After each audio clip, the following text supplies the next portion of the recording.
ಎನ್ಡಿಎಗೆ ಮತ್ತೆ ಬಹುಮತ ಅಂತ.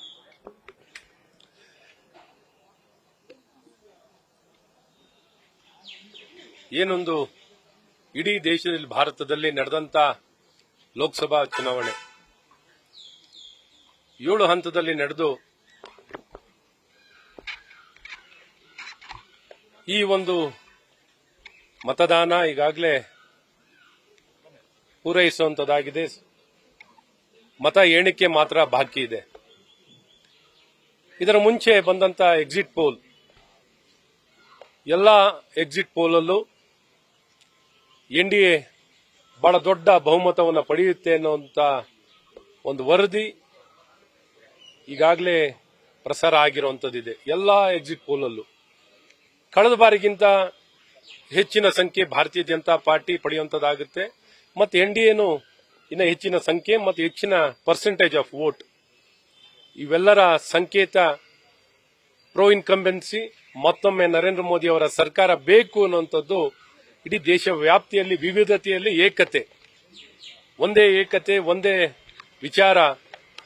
ಮೋದಿ ಅಂತ ನಾಯಕತ್ವ ಬೇಕು, ಮೋದಿ ಆಡಳಿತ ಬೇಕು, ಮೋದಿಯ ಒಳ್ಳೆ ಕೆಲಸಗಳು ಜನಪರವಾಗಿ ಒಳ್ಳೆ ಆಡಳಿತ ಚೆನ್ನಾಗಿ ಕೊಟ್ಟರು, ಅಭಿವೃದ್ಧಿ ಚೆನ್ನಾಗಿ ಮಾಡಿದ್ದಾರೆ, ಕ್ಷೇಮಾಭಿವೃದ್ಧಿ ಮಾಡಿದ್ದಾರೆ, ದೇಶವನ್ನ ಸದೃಢವಾಗಿ ಬುನಾದಿಯನ್ನು ಹಾಕಿ ಯುವಕರ ಪರವಾಗಿ, ಮಹಿಳೆಯರ ಪರವಾಗಿ, ಬಡವರ ಪರವಾಗಿ, ರೈತರ ಪರವಾಗಿ ಒಳ್ಳೆ ಆಡಳಿತವನ್ನು ಕೊಟ್ಟು ಭರವಸೆದಾಯಕವಾಗಿ ಕೊಟ್ಟಂತ ಆಡಳಿತದ ಪೂರಕವಾಗಿ ಇತಿಹಾಸ, ಪ್ರಾಬಲಿ ಹಿಸ್ಟರಿ ನಿರ್ಮಾಣ ಆಗ್ತಿದೆ. ಏನು ಅಂದ್ರೆ ಇತಿಹಾಸದಲ್ಲಿ ಸ್ವಾತಂತ್ರ್ಯ ಬಂದ ಸಂದರ್ಭದಲ್ಲೂ ಬಂದ ಕಾಲದಿಂದಲೂ ಒಂದು ಪ್ರಜಾಪ್ರಭುತ್ವ ವ್ಯವಸ್ಥೆಯಲ್ಲಿ ಒಂದು ಒಕ್ಕೂಟಕ್ಕೆ, ಒಂದು ರಾಜಕೀಯ ಪಕ್ಷಕ್ಕೆ 50% ಮತ ಸಿಕ್ತಿರುವಂತಹ ಒಂದು ಇತಿಹಾಸ. ಜವಾಹರ್ಲಾಲ್ ನೆಹರು ಸಿಕ್ಕಿರಲಿಲ್ಲ, ಇಂದಿರಾ ಗಾಂಧಿ ಅವರಿಗೆ ಸಿಕ್ಕಿರಲಿಲ್ಲ. ಇತಿಹಾಸ ನಿರ್ಮಾಣ ಮಾಡ್ತಿರೋರು ನಮ್ಮೆಲ್ಲರ ನೆಚ್ಚಿನ ಜನನಾಯಕ ನರೇಂದ್ರ ಮೋದಿ ಅವರು. ನಮಗೆಲ್ಲ ಹೆಮ್ಮೆ ಆಗ್ತಿದೆ, ಸಂತೋಷ ಆಗ್ತಿದೆ. ಇಂಥ ಒಂದು ದೊಡ್ಡ ತೀರ್ಪನ್ನ ಇವತ್ತು ಮೋದಿಯವರನ್ನ ಮತ್ತೊಮ್ಮೆ ಪ್ರಧಾನಮಂತ್ರಿ ಮಾಡಲಿಕ್ಕೆ ಜನ ನಿಶ್ಚಯ ಮಾಡಿರುವಂತದ್ದು. ಇಡೀ ಭಾರತಕ್ಕೆ ಒಂದು ದೊಡ್ಡ ಶಕ್ತಿ, 3ನೇ ಬಾರಿಗೆ ಅವರಾಗ್ತಿರುವಂತದ್ದು ಮತ್ತು ಇಡೀ ವಿಶ್ವಕ್ಕೆ ಒಂದು ಒಳ್ಳೆಯ ಸಂದೇಶವನ್ನು ಕೊಡುವಂತದ್ದಾಗಿದೆ. ಕಾಂಗ್ರೆಸ್ ನಾಯಕರು ಯಾರು ಕೂಡ ಎಕ್ಸಿಟ್ ಪೋಲ್ ನಂಬ್ತಾ ಇಲ್ಲ. ವಿಧಾನಸಭೆಯಲ್ಲಿ ನಂಬದಂತಹ ಎಕ್ಸಿಟ್ ಪೋಲ್ ಇಲ್ಲೂ ನಂಬಕ್ಕಾಗ್ತಿಲ್ಲ ಅವರಿಗೆ. ಈಗ ಉಳಿದಿರೋದು ಇನ್ನ ಕೇವಲ ಇವತ್ತು ಸೇರಿ 2 ದಿನ. ಪಾಪ ಹಂಗಂತ ಸಮಾಧಾನ ಮಾಡಿಕೊಳ್ಳಿ. ಬರೆದಿರೋದು ಈಗಾಗಲೇ ಮತದಾನ ಮಾಡಿರುವಂತದ್ದಾಗಿದೆ. ಅವ್ರು ಒಪ್ಕೊಳ್ಳಿ ಬಿಡ್ಲಿ. ಏನೊಂದು ಜೂನ್ 4ನೇ ತಾರೀಕು ಮತ ಎಣಿಕೆ ಪ್ರಾರಂಭ ಆಗಿದ ಸಂದರ್ಭದಿಂದಲೂ ಇಡೀ ದೇಶ ಉದ್ದಾಗಲದಲ್ಲಿ ಇವತ್ತು 400 ಗುರಿಯನ್ನ ತಲುಪುವಂತ ಭರವಸೆ, ವಿಶ್ವಾಸ ನಮ್ಮ ಎನ್ಡಿಎಗಿದೆ. ಹಾಗಾಗಿ ಇದು ಪಡೆಯೋ ಮೂಲಕ ಇವತ್ತು ನಮ್ಮ ಶಕ್ತಿ ವೃದ್ಧಿ ಆಗ್ತಿದೆ ಅನ್ನೋದಕ್ಕಿಂತನೂ ಒಂದು ಸುಭದ್ರತೆ, ಒಂದು ಸುಭದ್ರವಾಗಿರುವಂತಹ ಜನಪರವಾಗಿರುವಂತಹ ಗಟ್ಟಿ ಒಂದು ಇನ್ನು 10 ಹಲವಾರು ಸುಧಾರಣೆಗಳು ಜನಪರವಾಗಿ ತರಲಿಕ್ಕೆ ಸಾಧ್ಯವಾಗುತ್ತೆ. ಕಾಂಗ್ರೆಸ್ ಯಾವತ್ತೂ ಮೆಜಾರಿಟಿ ಬರೋದು ಯಾವತ್ತೂ ನಿಂತೋಗಿದೆ. ರಾಜೀವ್ ಗಾಂಧಿ ಅವರ ಕಾಲಕ್ಕೆ ನಿಂತೋಯ್ತು.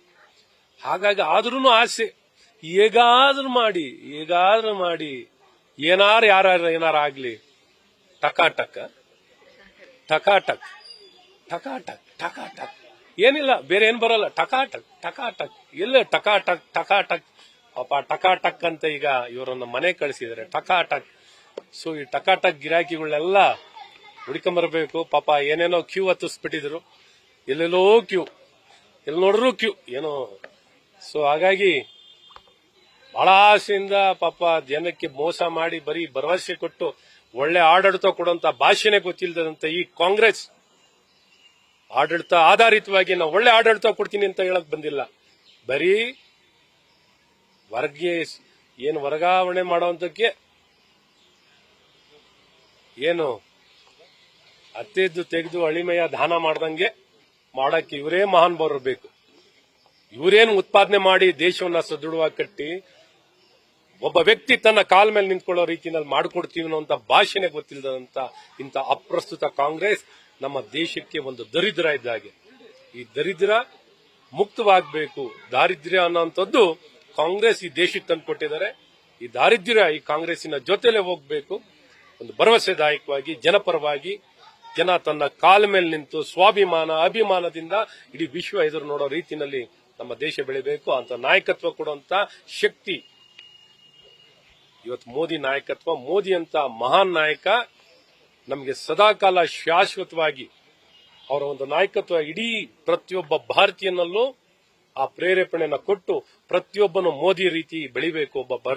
ಪ್ರತಿಯೊಬ್ಬ ಭಾರತೀಯನು ಮೋದಿಯ ರೀತಿಯಾದಂತ ವ್ಯಕ್ತಿತ್ವ ಬೆಳೆಸ್ಕೊಳ್ಬೇಕು. ಆ ಮೂಲಕ ಇಡೀ ಭಾರತ ಇಡೀ ವಿಶ್ವಕ್ಕೆ ಒಂದು ನಾಯಕನಾಗಬೇಕು ಅನ್ನುವಂತ ರೀತಿಯಲ್ಲಿ ನಾವು ಇವತ್ತು ಈ ಚುನಾವಣೆ ಆ ರೀತಿ ಭರವಸೆದಾಯಕವಾಗಿರುತ್ತೆ. ಟಕ್ ಹೋಯ್ತು, ಭರವಸೆದಾಯಕ ಅಂತ ಮೋದಿ ನಮ್ಮ ನಾಯಕತ್ವವನ್ನು ಮತ್ತೆ ಪಡಿತಾ ಇದ್ದೀವಿ.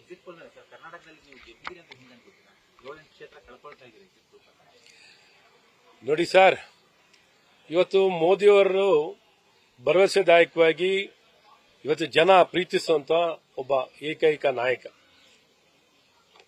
ಇವತ್ತು 28ಕ್ಕೆ 28 ಕರ್ನಾಟಕದಲ್ಲಿ ನಮಗೆ ಗೆಲ್ಲುವಂತ ವಾತಾವರಣ ಇತ್ತು. ಈ ಕಾರಣಗಳನ್ನ ಮತ್ತೆ ನಾವು ಚರ್ಚೆ ಮಾಡೋಣ.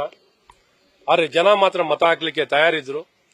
ಕಾಂಗ್ರೆಸ್ಗೆ ಯಾರಿಗೂ ಬೇಡವಾದ್ದು ಏನಿದ್ರು ಗ್ಯಾರಂಟಿ ಹೆಸರಿನಲ್ಲಿ ಹೋದ್ರೆ ಹೊರತು ತಮ್ಮ ನಾಯಕತ್ವ ಇಲ್ಲ, ನಾನಿಂತ ಒಳ್ಳೆ ಆಡಳಿತ ಕೊಡ್ತೀನಿ, ನಾನು ಪ್ರಾಮಾಣಿಕ ಭ್ರಷ್ಟಾಚಾರ ರಹಿತವಾಗಿ ಸರ್ಕಾರ ಕೊಡ್ತೀನಿ, ಜನಪರವಾಗಿ ಕೊಡ್ತೀನಿ, ಸದೃಢ ನಾಯಕತ್ವ ಕೊಡ್ತೀನಿ, ದ್ವೇಷದ ರಾಜಕಾರಣ ಮಾಡಲ್ಲ, ಇದನ್ನೇನಾರು ಹೇಳಿದಾರ?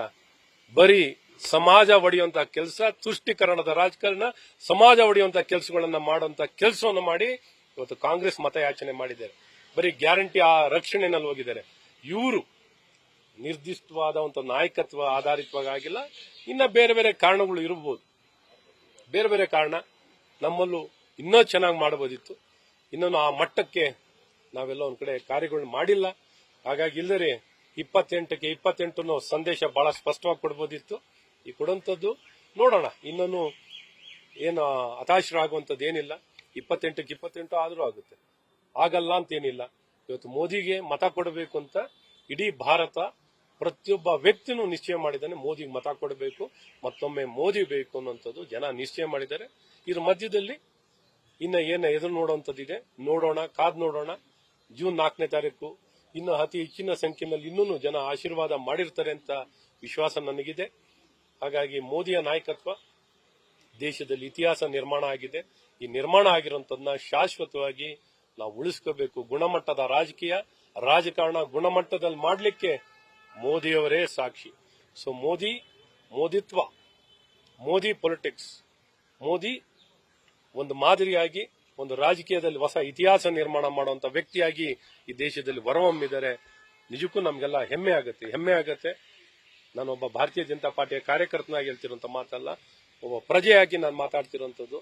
ಹೆಮ್ಮೆ ತರುವಂತ ರೀತಿಯಲ್ಲಿ ಇಡೀ ದೇಶಕ್ಕೆ, ನಮ್ಮ ಸಮಾಜಕ್ಕೆ ಭರವಸೆ ತಂದುಕೊಟ್ಟಿದ್ದಾರೆ. ನ್ಯೂಸ್ ಫಸ್ಟ್, ನಿರ್ಭೀತಿಯಿಂದ ನಿಮ್ಮ ಪರವಾಗಿ.